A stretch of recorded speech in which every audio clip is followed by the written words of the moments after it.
नमस्कार, झारखंड समाचार में आप सबों का स्वागत है। आइए जानते हैं आज की ताजा खबरों को। इससे पहले आपने चैनल को सब्सक्राइब नहीं किया है तो प्लीज चैनल को सब्सक्राइब कर बेल आइकन को प्रेस कर दीजिए ताकि खबरों का अपडेट आपको मिलता रहे। आइए बढ़ते हैं खबरों की ओर।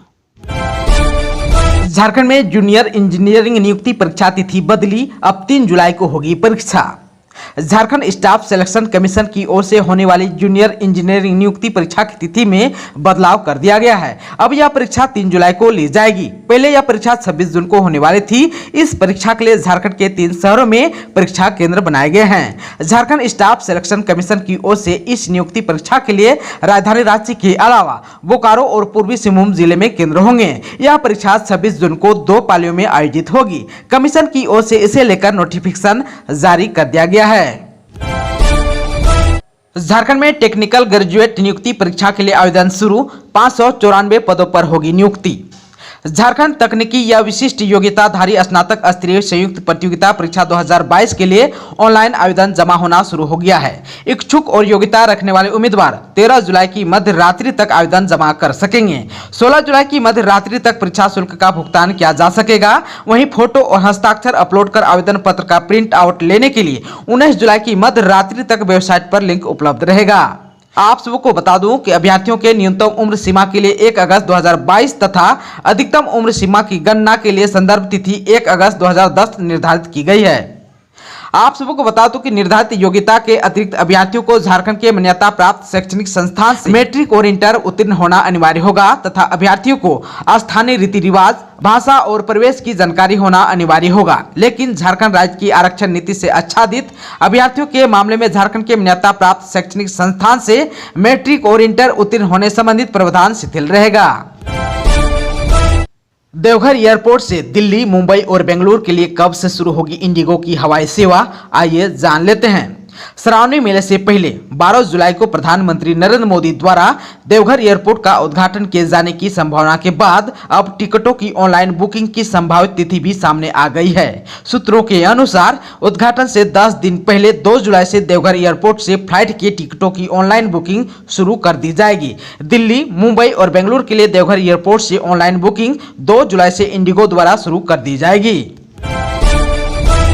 झारखंड में +2 विद्यालयों के लिए 2855 शिक्षकों की सीधी होगी नियुक्ति। राज्य के +2 स्कूलों में शिक्षकों के कुल 3120 पदों पर नियुक्ति होगी। इनमें 2855 पदों पर सीधी और 265 पदों पर हाई स्कूल शिक्षकों की नियुक्ति होगी। ग्रामीण विभाग द्वारा झारखंड कर्मचारी चयन आयोग को अधिसूचना भेजी गई है। राज्य के +2 स्कूलों में यह अब तक की सबसे बड़ी नियुक्ति होगी। इससे पूर्व कभी भी राज्य में +2 स्कूलों में इतने पदों के लिए नियुक्ति प्रक्रिया शुरू नहीं की गई थी। शिक्षक नियुक्ति को लेकर तैयार नियमावली भी आयोग को भेजी गई है। सीधी नियुक्ति और शिक्षकों के लिए आरक्षित दोनों पदों पर नियुक्ति के लिए एक साथ परीक्षा ली जाएगी। राज्य में +2 विद्यालयों में शिक्षक नियुक्ति के लिए 25% पद हाई स्कूल शिक्षकों के लिए आरक्षित हैं, जबकि 75% पदों पर सीधी नियुक्ति का प्रावधान है। झारखंड में 6 माह से राशन नहीं उठा रहे 2,85,000 लाभुक, खाद्य आपूर्ति विभाग ने कही बड़ी बात।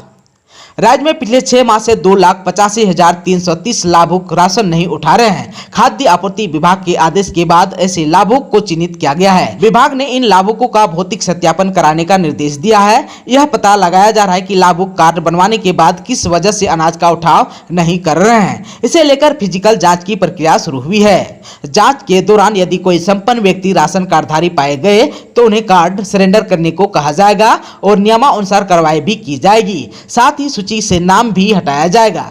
वहीं किसी परेशानी की वजह से यदि लाभुक को राशन नहीं मिल रहा है तब उनकी मदद भी की जाएगी। झारखंड के कई जिलों में शुक्रवार से भारी बारिश की संभावना, तेज हवा भी चलेगी।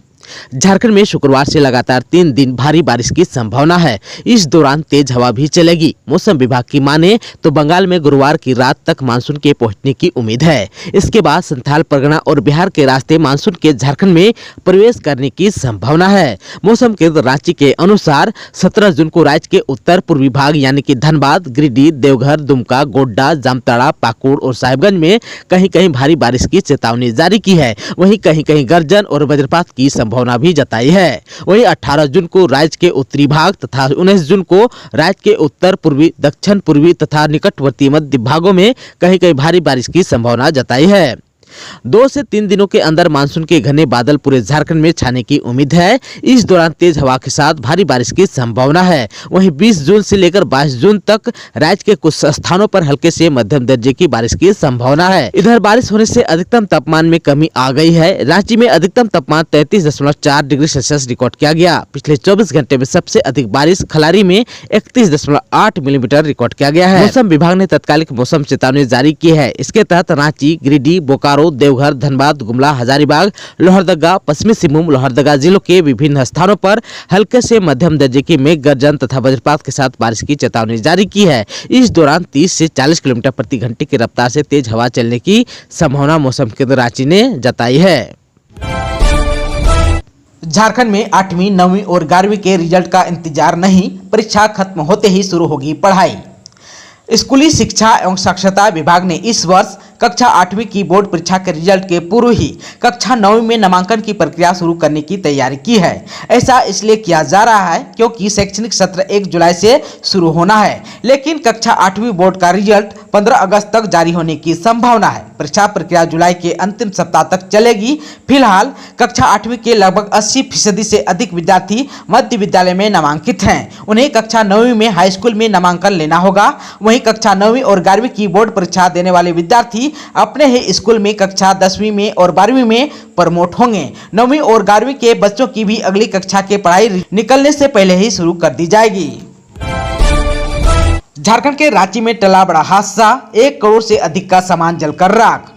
रांची जिले के नामकुम प्रखंड के सदाबहार चौक स्थित लक्ष्मी भंडार एवं SR फैशन मॉल में भीषण आग लग गई। आगजनी में 80 लाख के सामान सहित 1 करोड़ से अधिक का नुकसान हुआ है। पुलिस की सूचना पर पहुंची दमकल की 20 गाड़ियों ने 7 घंटे की मशक्कत के बाद आग पर काबू पाया। आग लगने की वजह शॉर्ट सर्किट बताई जा रही है। शॉर्ट सर्किट से आग लगने के बाद आग फैलते हुए किचन तक पहुंची, जहां आग की वजह से गैस सिलेंडर ब्लास्ट कर गया, जिसके बाद स्थिति भयावह हो गई। आगजनी में दुकान के मालिक प्रकाश कुमार एवं प्रकाश का भाई कपिल कुमार झुलस गए। झारखंड में प्राथमिक शिक्षकों के लिए खुशखबरी, अंतर जिला स्थानांतरण की प्रक्रिया शुरू, जिलों से शिक्षा विभाग ने मांगा प्रस्ताव। प्राथमिक शिक्षकों के अंतर जिला स्थानांतरण की प्रक्रिया शुरू हो गई। प्राथमिक शिक्षा निदेशक दिलीप कुमार टोपो ने सभी जिला शिक्षा अधीक्षकों से शिक्षकों के अंतर जिला स्थानांतरण को लेकर प्रस्ताव मांगा है। आप सबको बता दूं कि निर्धारित शर्तें पूरी करने वाले शिक्षकों का अंतर जिला स्थानांतरण हो सकेगा। राज्य सरकार ने इसे लेकर पिछले दिनों ही वर्ष 2019 में लागू की गई स्थानांतरण नीति में संशोधन किया है। प्राथमिक शिक्षा निदेशक ने इसकी जानकारी देते हुए उक्त प्रस्ताव मांगा है। शिक्षकों का अंतर जिला स्थानांतरण पति पत्नी के आधार पर और साध्य रोग से ग्रसित शिक्षकों तथा महिला एवं दिव्यांग शिक्षकों का प्राथमिकता के आधार पर होगा। इससे उनका गृह जिला में भी पदस्थापन हो सकेगा।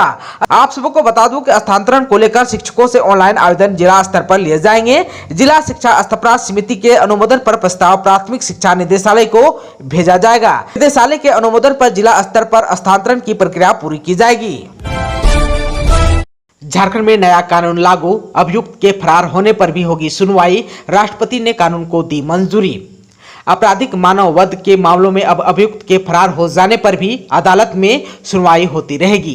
झारखंड सरकार ने इसके लिए दंड प्रक्रिया संहिता 1973 की धारा 299 में संशोधन किया है। दंड प्रक्रिया संहिता विधेयक यानी कि झारखंड संशोधन विधेयक पर राष्ट्रपति की मंजूरी मिलने के बाद राज्य सरकार ने इसे संशोधन अधिनियम के रूप में अधिसूचित कर दिया है। यह संशोधन दंड प्रक्रिया संहिता की धारा 299 की उपधारा 1 में किया गया है। इसके तहत यदि यह प्रमाणित होता है कि आपराधिक मानव वध मामले के अभियुक्त फरार हो गया है और उसके तुरंत गिरफ्तार किए जाने की कोई संभावना नहीं है, तो दर्ज अपराध के लिए सक्षम न्यायालय में अभियुक्त की अनुपस्थिति में सुनवाई जारी रहेगी। साथ ही न्यायालय किसी गवाह जिसकी पूर्व में गवाही हो चुकी हो उसे फिर से बुलाने या सुनने के लिए या पूर्व में की गई कार्रवाई को फिर से प्रारंभ करने के लिए बाध्य नहीं करेगा। जिस चरण तक सुनवाई हो चुकी हो वहां से सुनवाई आगे जारी रखा जा सकेगा तथा सुनवाई पूरी होने पर निर्णय भी सुनाया जा सकेगा। झारखंड बोर्ड का रिजल्ट कब आएगा? JACResult.com और TV9 हिंदी पर मिलेगी जैक मैट्रिक इंटर परिणाम की सूचना। Jharkhand academic council JAC result का इंतजार लाखों स्टूडेंट को है, लेकिन जल्द ही उनका इंतजार भी खत्म हो जाएगा। पहले रिजल्ट जारी को लेकर 15 जून की तारीख बताई जा रही थी, लेकिन 15 जून को रिजल्ट जारी नहीं किया गया। रिपोर्ट्स के मुताबिक जून के अंत तक नतीजे घोषित किए जा सकते हैं। रिजल्ट जारी होने से पहले स्टूडेंट को डेट की जानकारी मिल जाएगी। स्टूडेंट अपने परिणाम बोर्ड की ऑफिशियल वेबसाइट पर देख पाएंगे। इसके अलावा स्टूडेंट TV9 हिंदी पर डायरेक्ट लिंक कर अपना रिजल्ट चेक कर सकते हैं। आप सबको बता दूं कि झारखंड बोर्ड 10वीं और 12वीं की परीक्षा मार्च से अप्रैल के बीच हुई थी। इस परीक्षा में 6 लाख से अधिक छात्रों ने हिस्सा लिया था। झारखंड बोर्ड परीक्षा के लिए करीब 1256 सेंटर्स बनाए गए थे। रिजल्ट की डेट को लेकर फिलहाल ऑफिशियल जानकारी सामने नहीं आई है। जैक बोर्ड रिजल्ट डेट सहित रिजल्ट लिंक स्टूडेंट को TV9 हिंदी पर मिल जाएगी। झारखंड सरकार का बड़ा फैसला, विमान ईंधन पर वेट 20 से घटाकर 4% किया। झारखंड सरकार ने राज्य में हवाई संपर्क बढ़ाने के लिए विमान ईंधन पर मूल्य वर्धित कर 20% से घटाकर 4% कर दिया है। बुधवार को जारी एक आधिकारिक विज्ञप्ति के अनुसार राज्य सरकार ने झारखंड मूल्य वर्धित कर अधिनियम 2005 की अनुसूची 2 भाग ई के क्रमांक 1 को संशोधित कर विमान ईंधन पर कर की दर को 20% से घटाकर 4% करने का निर्णय लिया। विज्ञप्ति में बताया गया है कि यह अधिसूचना राजपत्र में इसके प्रकाशन की तिथि से प्रभावी होगी। इस फैसले से राज्य में हवाई किराए में कमी आने की उम्मीद है। साथ ही राज्य में हवाई संपर्क बढ़ाने के साथ पर्यटन क्षेत्र को भी बढ़ावा मिलेगा।